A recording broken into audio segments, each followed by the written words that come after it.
What's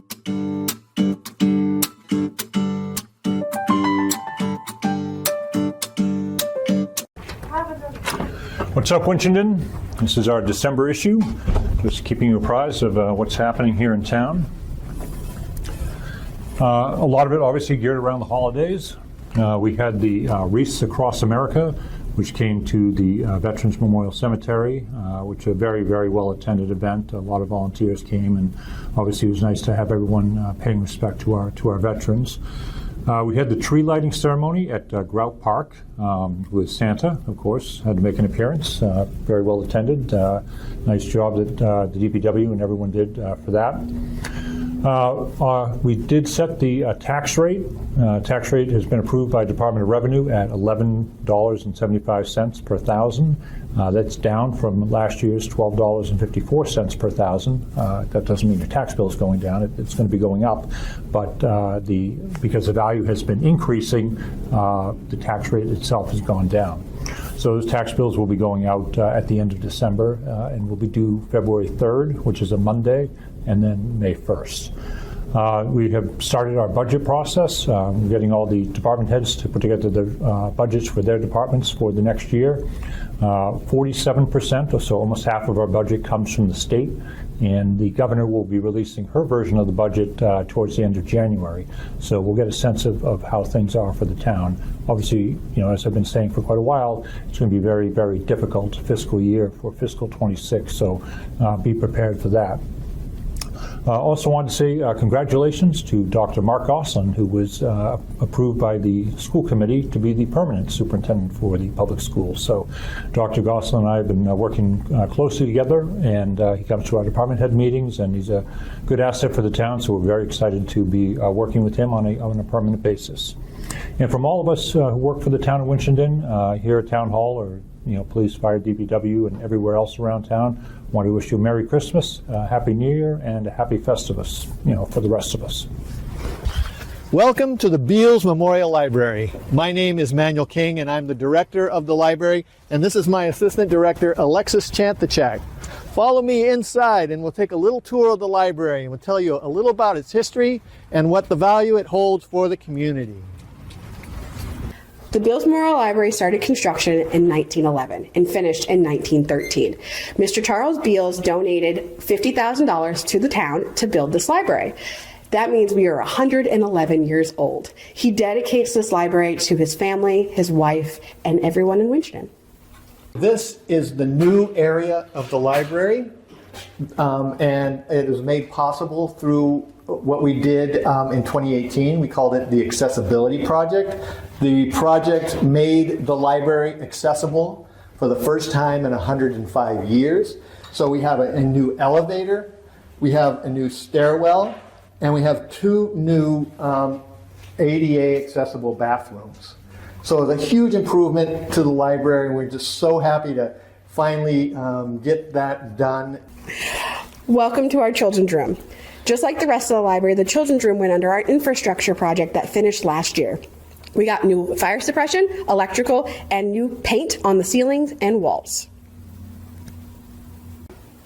Just completed is our beautiful new circulation desk.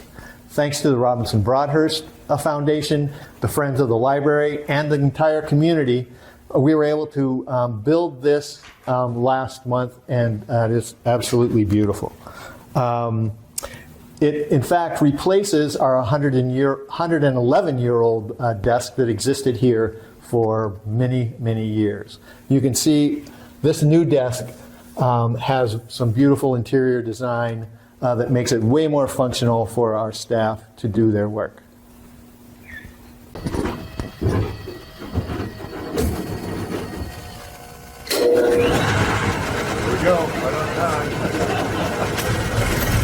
All right, so to continue our conversation about future improvements to the library, one of the main things that we want to do is replace this giant behemoth of an oil-burning furnace to a heat pump system. It'll save the town thousands of dollars, because at present we spend between $10,000 to $15,000 to keep the building heated and to maintain the beast. And so we can move on to our last improvement that we want to make. Oh, he went through the tiny hole. I saw the opening and I said, let me check it out. Okay. Welcome to our book sale space.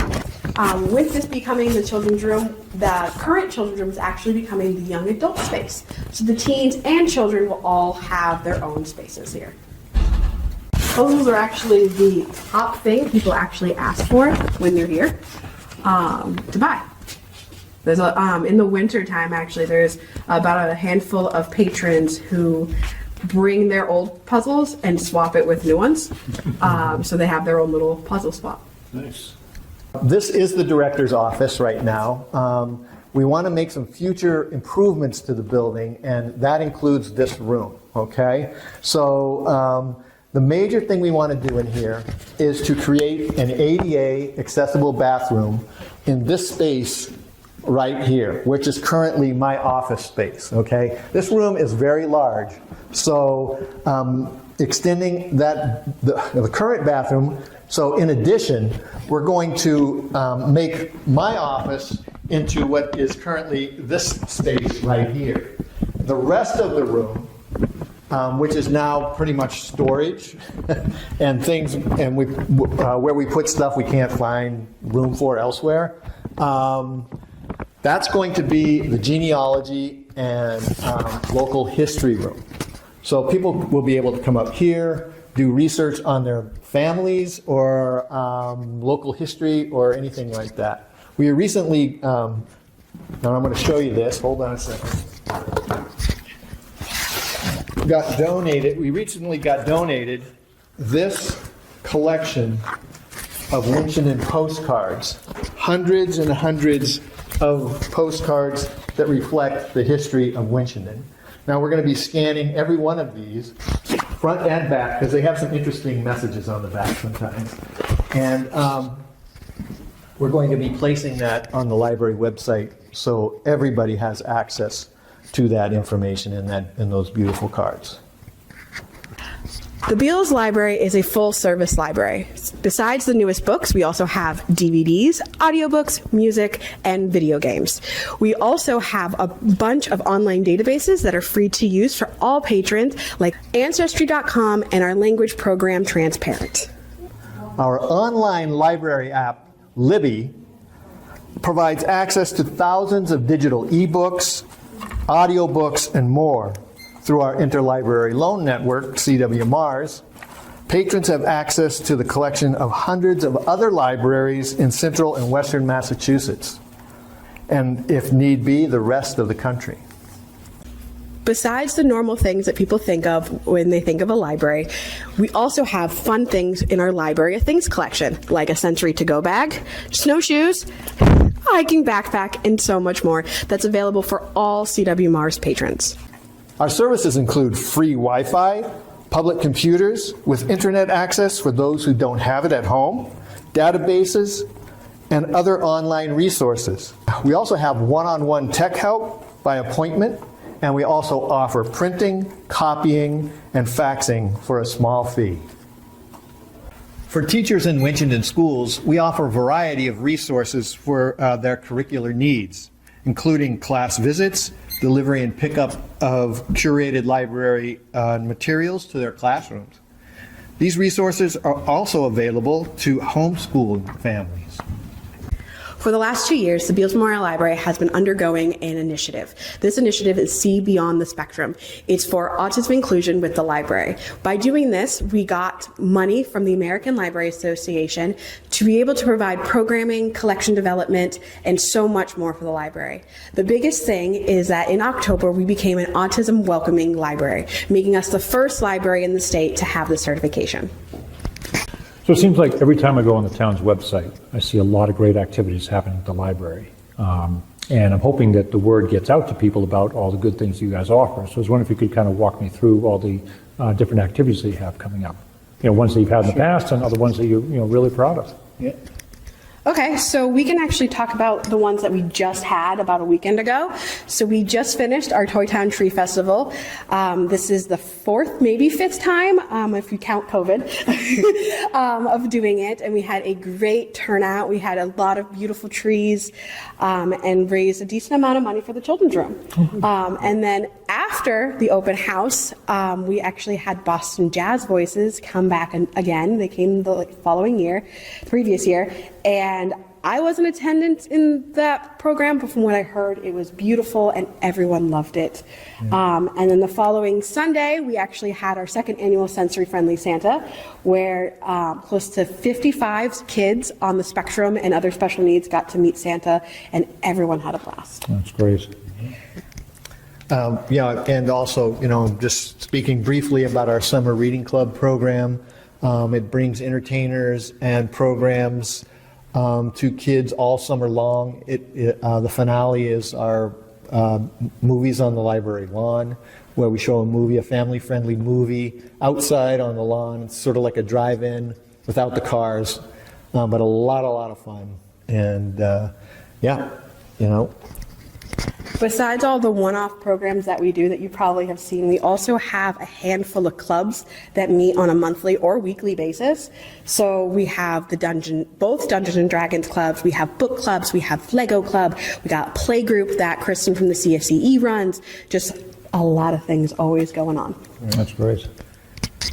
So, just coming up next week, next Saturday, we have a New Year's Rocking Eve where the kids are going to celebrate New Year's Eve at noon. It's going to be a lot of fun. There'll be games. There'll be the countdown to noon, and kids will have a blast, I'm sure. We also have Michael Tugias coming up. He's a famous author. He wrote the book King Philip's War. And it's an in-depth history of that little-known American war. It's the first conflict that the settlers here, or colonial people, had against the indigenous peoples in 1675. So it's going to be a great talk, and that's coming up on January 30th. And then still looking ahead in February, we're bringing back our famous blind date with a book. We also have sensory friendly bowling, and then looking into March, we are also going to be doing a 5-week sign language workshop. Oh, is that once a week you'll be doing that? Or? Yeah, so the sign language is going to be once a week, and then each week it's going to kind of build on the previous week. And how long are the sessions? It's going to be about an hour and a half. Okay. So hopefully by the end of all the sessions, people are going to be able to have a basic conversation in sign language. Okay. And so is that free? Yes, it is. Everything we do here is free. So, in the day and age of people can get everything they want on their phone, on their computer and everything, why are libraries still important? So libraries are really, I think, more important than ever. The library is the one place you can come to for reliable, fact-based information. You can Google anything you want, but what you get is what you get. It could be factual, it could be someone's opinion, it could be a conspiracy theory that has no basis in reality. So that's one of the main reasons why libraries are still relevant. The library is also a thriving, inclusive, free, welcoming environment for the whole community. Anybody of any walk of life, person of color, sexuality, anybody is welcome into this library.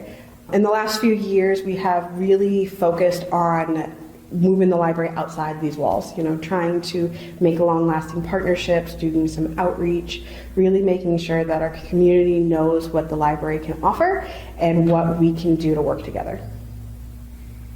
All right. And Ellen, what are the library hours? So if someone who hasn't been here before wants to come and check it out. So our hours are Monday through Thursday, 1 p.m. to 8 p.m., Friday 9 to 5 p.m., and Saturday 9 to 1 p.m. So we're open 40 hours a week. So, and we have a lot of evening hours, so people who work, can come here after work. Families can come during the day. So, I think it's a really great schedule. It encompasses everybody, so everybody has the opportunity to visit the library. With addition to those hours, we also have one Saturday a month, it's the third Saturday. For the first hour, we have a sensory-friendly browsing hour, so anyone who might need a more quiet, less crowded experience in the library, they can do everything that you can do in normal library hours in that 1 hour. We also will be in the new year announcing officially, so keep your eye out for our homebound services. So we're going to be able to deliver items to people who might not be able to physically come into the building. Keep your eye out because that will be announced hopefully in February. We hope you have enjoyed this tour of the library, and we hope to see you soon. See you later.